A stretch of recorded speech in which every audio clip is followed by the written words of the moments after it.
How are you doing? Needless to say, we Japanese have a big issue of declining birth rate and an aging population that disturbs current conventional framework of pension system from permanent maintenance in Japan.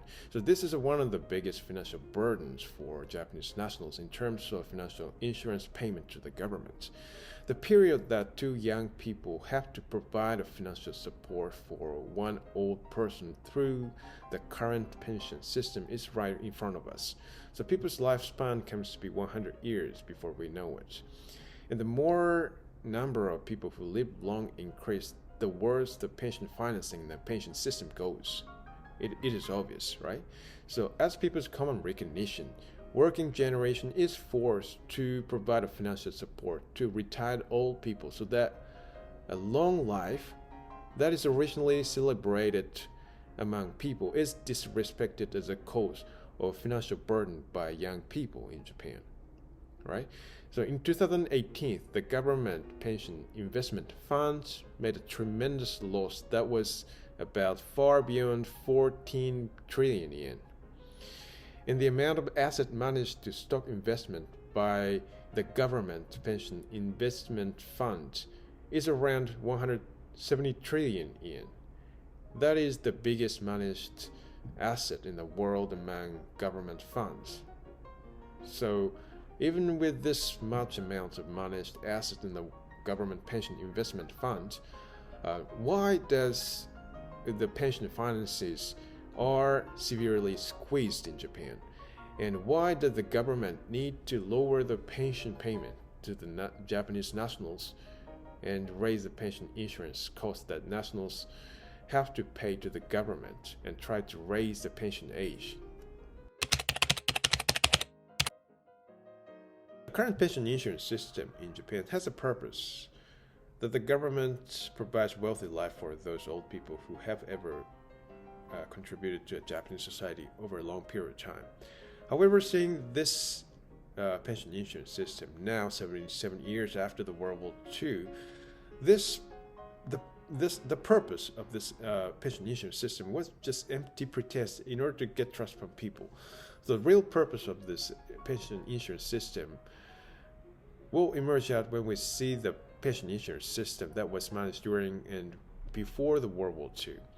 So as a predecessor of Japan's pension insurance system, the Japanese government managed the Mariners Insurance Act in 1939 and the Labor Pension Insurance Act in 1941.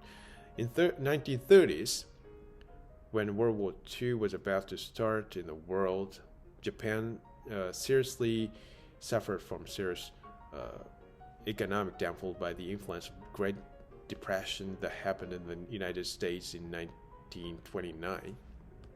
Back then, Japanese laborers were facing serious difficulties of living and suffering from extreme poverty, with the background that the Japanese army went into all-out conflagration with China and went into the public war. In this period, the Japanese government took initiative to take wartime mobilization system in order to increase war potential. The Marines insurance was what is called the comprehensive insurance, including the medical insurance and pension insurance. And the biggest purpose of this insurance was for securing mariners and managing mariners that gave a very important role to transport weapons to soldiers under a wartime situation. And a labor pension insurance was also established based on the national policy to prosecute a war. The initial main target of these insurances was only for blue-collar laborers working in a military industry, including miners working for a metal mine. Now, office clerks and women were not applicable for these insurances.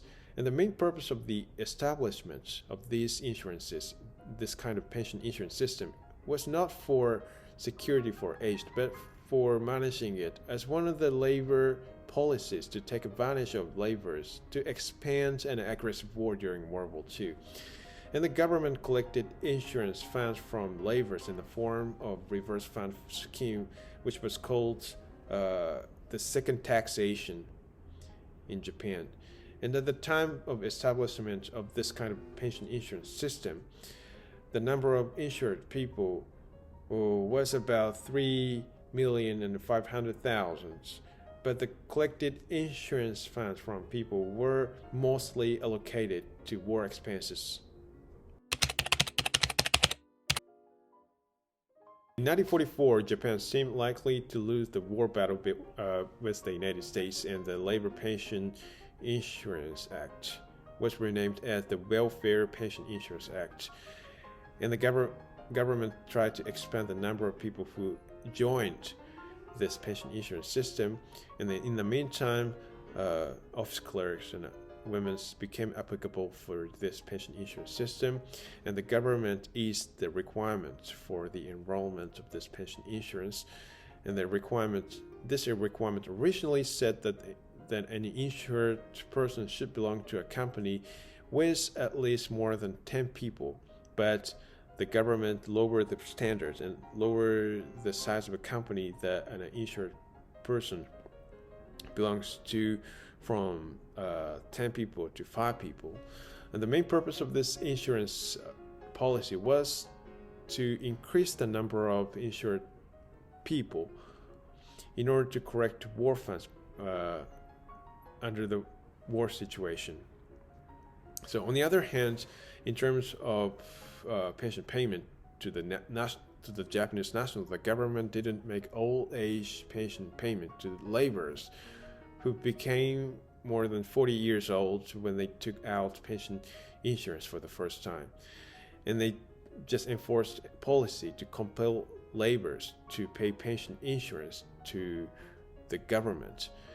And at the time, the average man's lifespan was 47 years old, and the woman's average lifespan was 49 years old in Japan.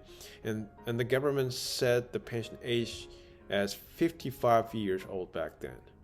So in short, the government had no intention to pay back and pay pension to Japanese nationals from the beginning, but they just intention to correct war funds from people in the name of pension insurance.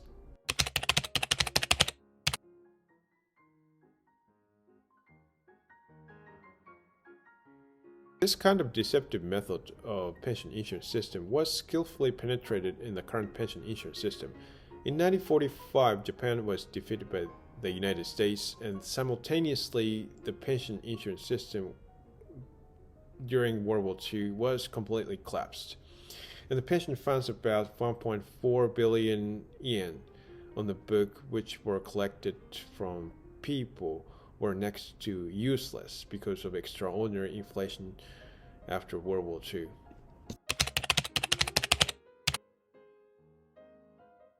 The mandatory pension insurance system was established in the 1960s, and in the 1980s, the Prime Minister Nakasone forced through the innovation of neoliberalism to replace the basic principle of social security and pension system from the rights of the Japanese nationals and the government social responsibility to independence and mutual aids and small